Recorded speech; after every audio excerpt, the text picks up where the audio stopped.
Welcome. Hi, this is Carol Mixon-Crindle from Skill Check, and I would like to introduce my friend and companion and co-speaker sometimes. We've done all kinds of things together. We were saying that we have been in the storage business for a very long time, over 30 years, and we've known each other. And I'm really happy to have Ann Ballard speaking for you today. And she is with Universal Storage Group. She's the president of the training, marketing, and developmental services there, and she's just a whole lot of awesomeness. And I love how many hats she has. I don't even know if she knows exactly how many she has. And your hat pins too. I love those too, Anne. Anne is going to be talking about how to hire, train, and keep your managers. And it's so important to get this part right because when you're in a self-storage property and you're whether you're an owner or you're a supervisor, getting this part right is the trick. That's a trick to really making the storage property do well, because if you can get this right, you can get the rest is pretty easy. So Anne, please go ahead and continue. I'm going to stick with you here and listen to all the things you have to say, and I'm excited to hear what you're going to speak about. Carol, thank you so much, and always wonderful to work with you in any capacity, and hoping that what I've brought today for the audience will give them some assistance in these very challenging times on how to hire, train, and keep these managers, because the keeping the managers and keeping them motivated sometimes can be the most challenging part. I am really proud of our little company at Universal. They have won 7 national Best of Business Best Manager Training Awards and 11 Facility of the Year awards. And the last 5 of those I designed myself, and I think I've got another winner on the drawing board. So without further ado, here's some experience from me to you, and let's go ahead and jump in and get started. The first thing we talk about is hiring your managers. Before I let any of my consulting clients, or when we do this for our own locations that we manage or the ones that we own, we ask ourselves, what kind of manager do you want? Do we need a manager at this particular location that's going to just take charge of everything? Perhaps they've been a small business owner themselves. Or does this client I'm working with want managers to only do exactly what they're told? Do you want managers that are fast on their feet? They are knowledgeable about the industry. They can make decisions on the fly and keep the business in mind. Do you want a manager that's going to call you for every single detail? Some owners want that. Do you want a manager that's a team player, or do you want one that's a solo artist? Do you want one who has proven performance in storage, or perhaps someone you can train the way you want them to be? Or do you need a manager to maintain an older location and just keep things going down the track? Or perhaps, like a lot of us lately in the last few years, we need a manager to lease up a new location. That's a completely different person than anybody of the ones that we've listed above. You might need a manager to turn around a neglected store, or you're taking over an existing store that has a lot of problems. Well, that's a different kind of manager still. So you need to make the decision prior to going forward what kind of manager you're going to want, because even though a store might share the same brand with 10 others, each one of those facilities is absolutely unique and has unique requirements. In this day and age, of course, none of us would run a print ad. So we do several things to keep ourselves with a good supply of people wanting to work for us. One of the best ones is when our own team members refer a friend or someone they know to come into our group, or an owner might ask around amongst their own customers. So you've got to get online, and I'm going to show you a list on the next page. But first, you have to write an ad. You've got to decide where you're going to place that ad, how long is it going to run, and to whom will all of the people who see your ad reply. You need a blind email address, probably not the owner's or another manager's address, for them to reply. Then decide what tests you're going to administer to these new prospective employees, remembering that you must get permission before you run any of the background or other tests on the applicant. That's a must do. And you've got to decide ahead of time who's going to do the final interview training. For example, we tease the young man shown in the top picture here in the front, David Dixon, our COO. We tease him that we don't want him to do the hiring because he still sometimes uses the gut instinct, but he's learned and now uses all the test results. So decide who's going to do that hiring, and David does a great job for us. This is, according to LifeWire, the 11 best job search engines out there. I know which ones we use. We use Indeed, and I'm going to show you some other things in just a minute, but all of these might be available, even Craigslist, depending on the locale, how competitive your market is, and LinkedIn certainly works for a lot of us who've been on LinkedIn for quite a while. But just remember, you might need to use more than one source when looking for that perfect applicant. Now, our sources are, of course, Indeed, as I just mentioned, our own employee referrals, and our Join Our Team signs that we have hanging inside of each store. You've probably even noticed those signs all over different other retail businesses. And what we do is use a tool called Jazz HR built into our PEO company's system for us that helps us take that funnel of leads and get them into a manageable program so that we can get right to the best ones as fast as possible. So those are the things that USG uses. Wanted to give you a couple of employment stats just based on 2018 and 2019 through September about what really happens amongst all the people that you hire, train, and then how do you retain those people. It's not easy to get the perfect one the first time. And sometimes you might go through several to get to what I call that perfect marriage. You know, there is a perfect manager for each and every site. And sometimes you don't always get them on the first try, but you want to do everything you can to do that right the first time. But in 2018, for example, we hired 91 people, trained 66 of them, retained 37 of them, 13 of them ghosted us, just as happens on the dating app site, and we terminated 23 or 25%. But we learned a lot from that process as we refined our training and hiring process. So we improved our numbers drastically in 2019 through better practices on each of these steps. We hired 44, we trained 36, we retained 23 or 63% of them. Only had 4 ghost us and terminated 9. Sometimes you just can't avoid a termination, but you certainly don't want to go through all that turnover if you don't have to. And up until recently, unemployment in the nation was quite low. Well, things do change on the fly, and with new and different unemployment stats now, the hiring challenge might become a little simpler and easier. So I need help here. So of the 44 you hired, do you think that number, maybe you made offers to others, or they weren't able to go through the process, or they didn't make it through, but those are just your hired numbers, not maybe even offers. So you might have made more than the 44? We processed a lot more than the 44, but Yeah, the 44 okay. were the actual hires. I would be interested to know that too, because I know with mine, I process people and then they don't make it. I think that'd be an Yeah, interesting stat too. So, but between your hiring and training, what happened there? Is that the ghosts or no? Because there's more. those are the ghosts. Yeah, Wow. some of them ghost. They get through the hiring process. You send the trainer out to where they're supposed to meet, and they never show up, Or they don't make it through training, right? Is that true or too? they Because don't make it through training. yeah, I know Sure. at National, that's one of the hardest things I had to do there when I was a trainer, because when I was there, I would say, okay, these people they're not going to make it.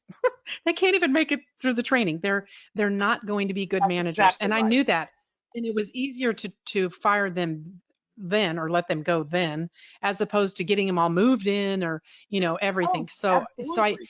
I guess I think that's a great statistic to know too, for people that are looking at this, because wow, know that it's not that you've done anything wrong, but it's better to find it right there, and the ghosting, which you don't really mind happening, other than at least they're gone and you don't have to get rid of them. But yeah, this, Absolutely. and it costs money though. All of I this costs money, doesn't it? bet. And that's the most common thing is it's our director of training. Yes. She'll come back from a training setup, maybe just the phase one, and just tell the team this person is not Not. going to make it. Her Yes. number one giveaway is if they didn't make any notes, they're Yep. not going to make it. Yes, They're not going to make exactly. it. So, I yeah, mean, those are key indicators, don't you? You know that. And I had yeah. one guy that kept putting his, like, a cigarette in his mouth, like wanting to go out to take a smoke. I'm like, okay, this guy's never going to make it. He's not going to make it. It's just weirdness, isn't it? Sometimes. Yeah, I It love is. this. That's awesome. Okay, keep going because it's great. Okay. Our USG current payroll averages $16.52 an hour, and we use a professional employer organization, a PEO, to manage the HR functions and support payrolls, of course, manage the benefits package and those sorts of things as a PEO would do. There are lots of PEOs around the country, as they are now pretty much a mainstay for most companies. So just do a local search, and they'll do work for small businesses as well. And it really takes the burden off your organization to have a PEO on board. Our length of service, which we are quite proud of, is 4.68 years average. As of today, we have 134 employees, and we're about to add 12 more for the new stores we're waiting to open. So one of the things that we benchmark and track, just like any of the key performance indicators at our stores, is our average length of service amongst our managers. Because if we can lengthen that, it reduces employee turnover. But employee retention, this keeping of the managers, is an entirely separate program that we manage. So it's how to beat the odds and keep your best employees around longer.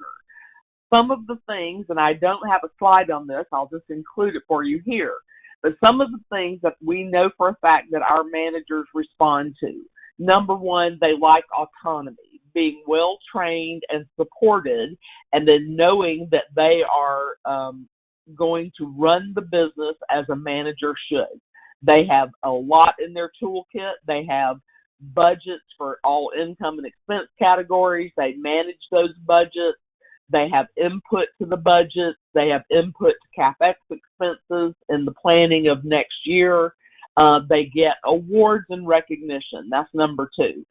If the people don't feel valued and somebody doesn't say thank you for the great work you're doing or for going above and beyond during a crisis, during a disaster, or any of those things, they're not going to be staying with you. Because sometimes awards and recognition are the things that motivate them most. Yes, money is a part of that, but we hold an annual awards weekend where all of our managers fly into Atlanta from all over the country. We start classes on Saturday morning now. We go all day Saturday. Then we have fun and games during each class to have good retention of the content. And then everybody's playing, each team of the 4 color groups are playing to win the Universal Cup Challenge at the end. And Saturday night, an awards banquet, they get plaques and $100 bills for the best performance out of the company in their category. And then on Sunday, we have classes again. We usually get the wonderful Scott Zucker, the great storage attorney, to come speak to our team, along with other guest speakers. We'll have to get Miss Carol Mixon out there one of these years. And it helps to keep them engaged, because that's number 3. If the employee is not engaged within the company, and if you haven't figured out yet how to take distance out of learning, A, you're not paying attention to what the tools are that are available these days, and B, you're just not paying attention. So you really have to give them some autonomy to make decisions. Number 2, awards and recognition. And then 3, provide them an experience and engagement that makes going to work a little bit fun. Our benefits package is another one of those motivators for the employees. Of course, we do health insurance, and now we have negotiated to cover all but $17 for the individual employee basic package, up to $103, which would be for the family taking the gold version package. It currently costs each of our owners, for each manager, $365 a month, and we have about 70% enrollment. We include dental, vision, Unum, Aflac supplemental coverages. We have flexible spending accounts and health savings accounts. We offer some programs called Health Perks and ID Shield and Legal Shield, and a 401k with a match of 50% up to 4% of their salary, and give each manager 15 days of paid time off or 120 hours a year. You also have to have some flexibility in this, because if you're not taking care of your employees in the real world situations that come up, then the employees are not going to take care of you, because they are the gold mine of our business. They do everything for us. So sometimes we have to support them when there have been birth, death, divorces, other life occurrences that happen, and just do the best we can with our stars and trainers that go out and fill in. So remembering the employees with benefits, that's those employee extras that they really count on. It could be from complimentary coffee to tuition reimbursement. Companies offer all sorts of extras to attract and retain employees. So how important are perks to your workforce? Our managers tell us they're very important. Another example would be every manager gets $100 a month because we require so much marketing outside of the office. So years ago, in the old way, we got them to track mileage, and that was a pain, and nobody liked to do it. So we just went to $100. Everybody gets $100. Make sure you go to the post office, go to the bank, but get out there and do marketing. And it has really worked great, and it keeps them motivated. Now the gas prices are a little lower. That's another motivation. The background checks that we use and that you should include are criminal, employment history, credit check, DMV, Social Security, then the drug test. But you have to have approvals in your application to do all of these things. On the left, I've listed some companies that do these kinds of things, but at the bottom, I've included for you the company that does our work. They're called Confirmed Integrity. So we're always looking for a good company that can help us organize all of this and get it done. But checking references, those things are important. You just have to have a plan before you begin, because trying to wing it is not going to be successful anymore as we did many years ago. Now, you want all of your ad responses to be electronic, since you need managers who can operate your gate and operating system. You need them to do email marketing and be adept at online customer service. So you've got to decide, what competency test will you use? You want to know certainly that they can type, add, and subtract, can be polite to customers and smile, but do you also need them to design flyers, to design other marketing pieces, to do spreadsheets? And what is their aptitude for those things? It's always better to find out at the beginning, before they're out on the site, that they can't type, they can't spell, they never make any customer notes, they don't follow instructions, they find it hard to be pleasant to the customers, they can't do marketing, balance a report, or rent a truck. So all of those areas have to be analyzed so that we know we have a person who can do the job that we're asking them to do. Now, at Criteria Corp, we use them for a lot of our testing. They have so many things available to you, and I'm going to show you the three that we use here in a minute, but I found this case study to just be a compelling story. It was a leading retailer used their personality test to predict the productivity for the sales associate. And the validation study showed the top scorers averaged $106 in sales per hour, while the low scorers only averaged $83. Well, by using Criteria's testing solution, the company realized a 28% growth in productivity. Now, how would we equate that to self-storage? I think of two things right off the bat that are 100% determined upon the manager: insurance sales and box sales.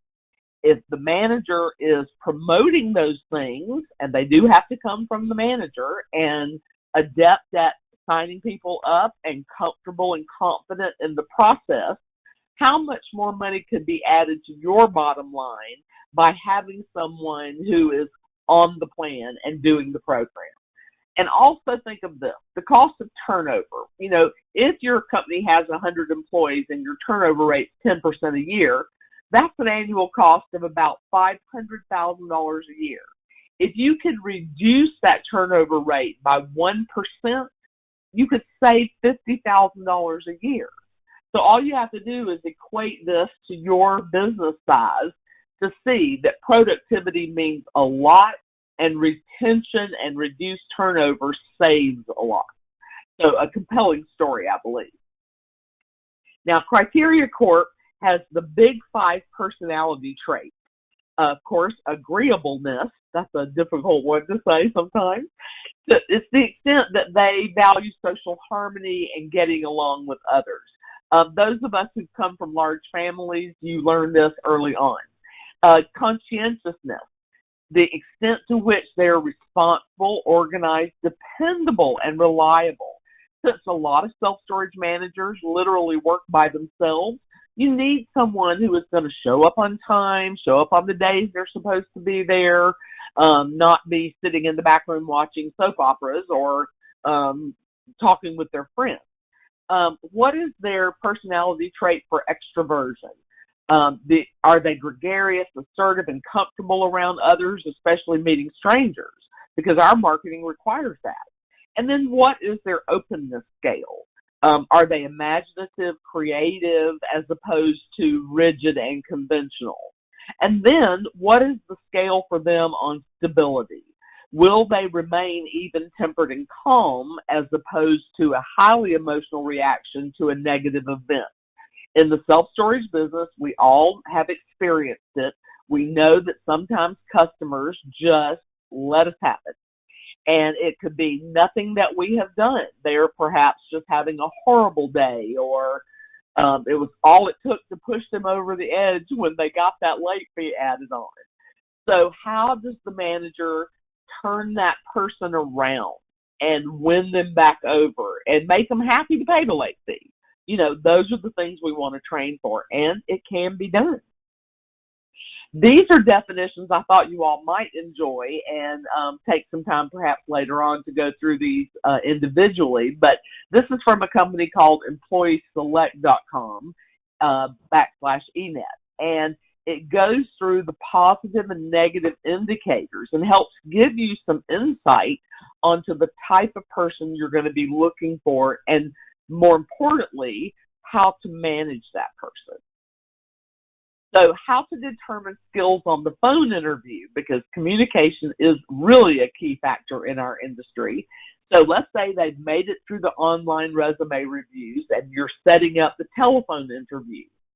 Can they communicate effectively? Or are they bumbling literally through the call?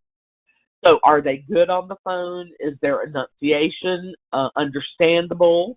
I'm from, of course, Atlanta, Georgia, and we do use a lot of slang, and we do smash our words together, but we do try also when we're on the phone with our customers to focus on them, and perhaps you need someone in your site who's multilingual. So does the person to whom you're speaking have that ability? Most importantly, and we learned this decades ago, can you hear them smiling? We used to put a 1-foot square mirror under the counter so the manager had to look in it while they were on the phone. And we lettered that mirror a giant 2 or 3 inch letter of the word smile. And at the bottom, we put the world's best professional storage counselors. So every time they were on the phone, the mirror said smile, and they were told that they were the best. So it really helps promote a good habit amongst our trainees and managers. So also remember, they need to sound confident and professional, not, and I'll tease Miss Carol Mixon Crindle on this one. They do not need to sound like a valley girl. So they should not be answering the phone like, "Can I help you?" Like, "What do you need?" with their voice constantly going up. They need to answer the phone.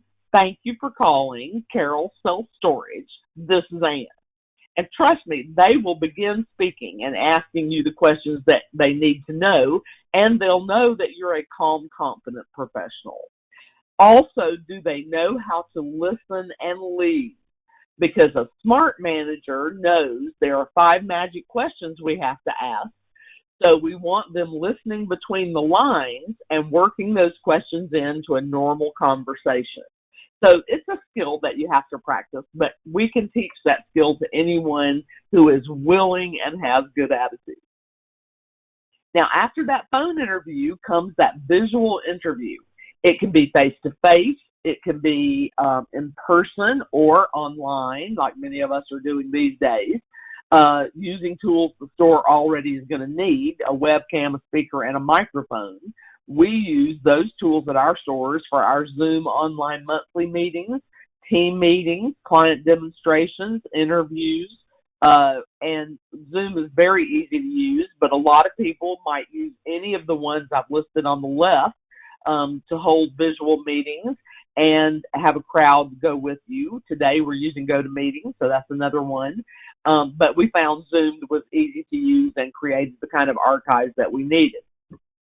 So make sure you prepare your questions ahead of time.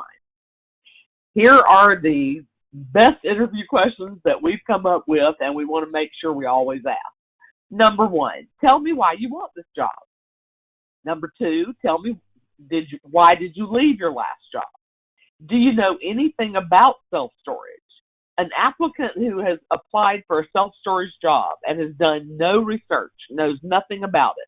I even had someone send me a one-liner. "I want this job because then I won't have to do any work." Well, they obviously knew very little about today's modern self-storage facility. And number 4 is quite important to us. Are you available to work weekends?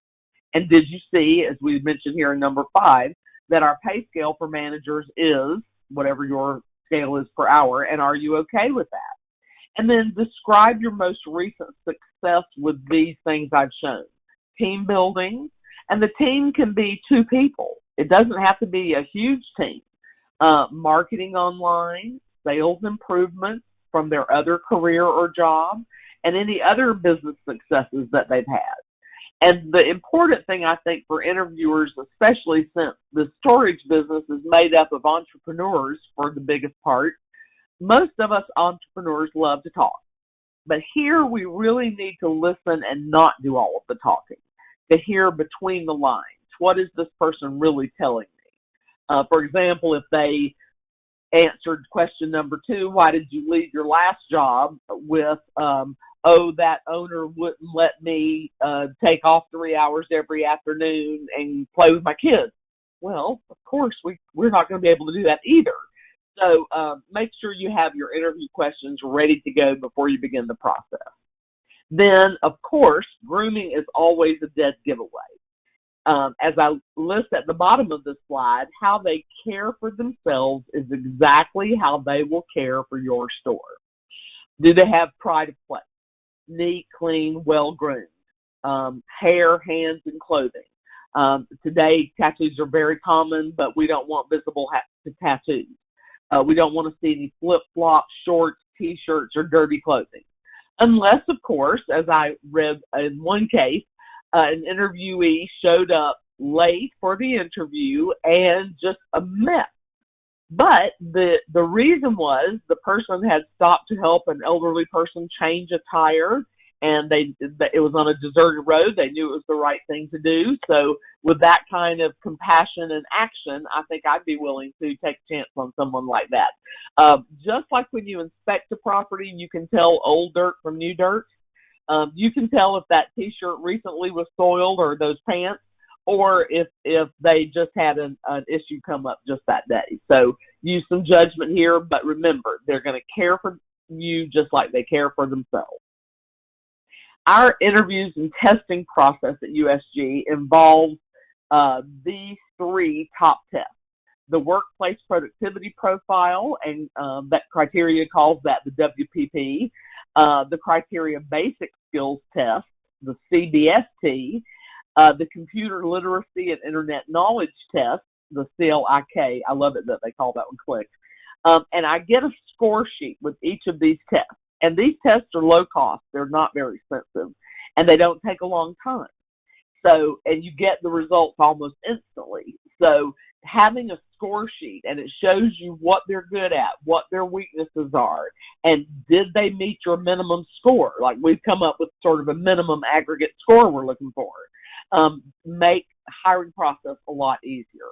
Also, as we mentioned previously, we do the background check, the pre-employment drug screening, the credit and driving records, and the reference check. So now we talk about the all-important area of training. It is much more than throwing keys at that new manager. And you've got to train on all key areas of the job, the policies and philosophy of your company.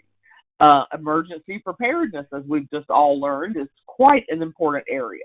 If they don't know when there's a storm, a fire, a tornado, or hurricane, if they don't know where the gas and water and electricity cutoffs are, it could mean the difference in you saving your store or losing your store.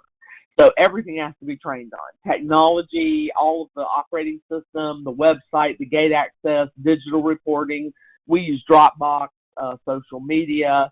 And you can really take someone who's never had a lot of social media skills and train them to excellence, and they will really perform very well. I can think of quite a few examples right there off the top of my head. Preventive and ongoing maintenance, the reporting and communications your company wants, or you as a single owner operator, the sales and marketing processes, auction and delinquent processes. And I hope, like us, most of you are doing online auctions these days. It really does take a lot of grief off the manager's plate and make it so much easier. If you're running trucks, you got to do truck rentals and returns. Work with your local supervisor on that. Merchandise sales, and then the all-important competitive analysis.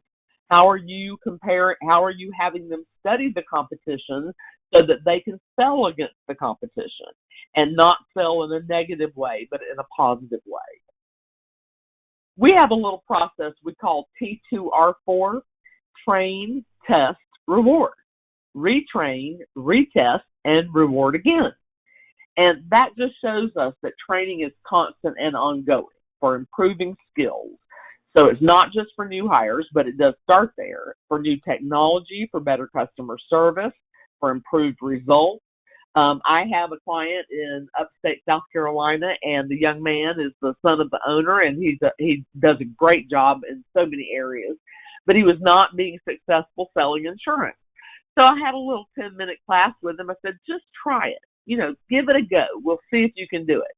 And then he had 2 customers come in that afternoon, and he signed them both up, and it was the easiest thing ever. So every little part of your business requires constant and ongoing training. The initial training, phase 1 and 2, takes about 10 days, and it's with an experienced manager. And then for another week, we start with training, and then with an experienced manager. And then again, from the first of the month, then close out. They need to know all of these things: how to close the day, close the month, the auction processing and sale day process, how to do rent increase letters, street rate increases, how to report their marketing calls and do the follow-up, how to do a good space audit, and then how to handle special event production and follow-up. So our basic training guideline, after all of these years and investing a lot of time and energy into improving this, is now 2 weeks with our stars and trainers for phase 1 and 2. That's basic operations, philosophy and vision, process of reporting, and role play. Then online and in person for 1 to 3 days for our phase 3, which is the marketing and social media training. Then phase 4 is auction processing. That's 1 day of training plus ongoing online and in-person training. So managers thrive, not just need training, but thrive with training because it makes them more comfortable and productive. They provide better service and produce a lot higher income when they're better trained. But remember, everyone learns differently. You have to have a mix of different learning types. It could be a webinar. It could be classroom, one-on-one, online as we're doing today. Some people learn in an audio-only sort of fashion. They have to hear it and process it, while others of us are very visual. So videos and webinars work great for them. Some people require all of these. So whichever you use, change it up. Like we do once a year, all in person, everybody comes, then monthly online, and then the supervisors during their visits do some additional one-on-one training. We support videos and conferences and all sorts of things. So some people do require more repetition in their training than others as well, but your testing is going to tell you that. And a mentor is always a good idea. Keeps them connected. This, I think, is probably the most important message I could leave you with today is remember to hire for attitude and train for skills. Avoid those incorrect hiring decisions because you're pressured just to get a warm body on site quickly, or you've had an unexpected staff change. And the worst thing is a pretty good manager. My mentor, Hardy Kilgore, taught me this 30-something years ago. The worst thing you can have is a pretty good manager because the pretty good manager never does enough stuff wrong to get fired, but they're never going to achieve excellence. So you're never going to get your maximum profit potential out of them, especially if they are change adverse. You know, change is the one thing in our lives that we're absolutely guaranteed of, and there's nothing you can do to stop it. So you have to decide, am I going to have a positive reaction to change or a negative reaction to change? And if they just say, oh, that's not how we used to do it, or, oh, I just can't learn that, they're blocking themselves mentally before they even try. So you have to get them to be change adaptive. And with that, we want to remind everybody, happy hiring and training. It is a challenging process, but certainly one that's worthwhile. And to let all of you know, if you have any questions, of course, you can always contact me at my email or phone number or my assistant, Sarah Beth. But we really think that hire for attitude, train for skill is the one takeaway for today, because we can teach people to do our great job. They have to come with a willing attitude.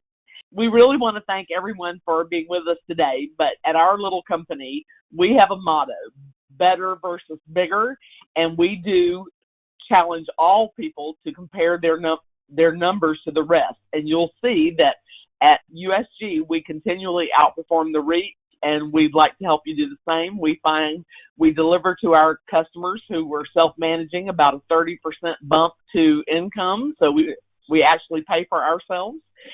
You can see all my contact information, and my great team is there, universalstoragegroup.com, and you can email me at manneballard@aol.com. Thanks again, everyone, and we hope you enjoyed it today. And that was so nice. It's interesting because we have so many of the same thoughts and feelings about storage and how to operate, and all of that was information that not only that I have learned the hard way over the years, but the things that you're doing for the testing, how thorough your company is. And I'm just going to say, for those owners that are out there that don't have someone managing their store, and they think, oh, I can do, even if you have 2 or 3 or however many stores you have, you can't do it as well as Ann can do this. And I guarantee That's you, right. because the hard part of this is having the whole team and a process. And the problem, and you've seen this 100 times, I'm sure, or more, is that owners get in there and they think, okay, well, I'm a builder, or I'm a dentist, or whatever I am, and this is my investment, and they really want to manage it. But the problem is that they can't do all this, and they think storage is kind of simple. It's sort of if you build it, they will come. But the problem is they never really maximize the profitability of the store. The store doesn't run as well for the people that are storing. The more professionally that you manage it, and just like you do and what you've been talking about, there are very few people in the storage industry that are doing all of this. And some of that is just because you have the infrastructure to do it.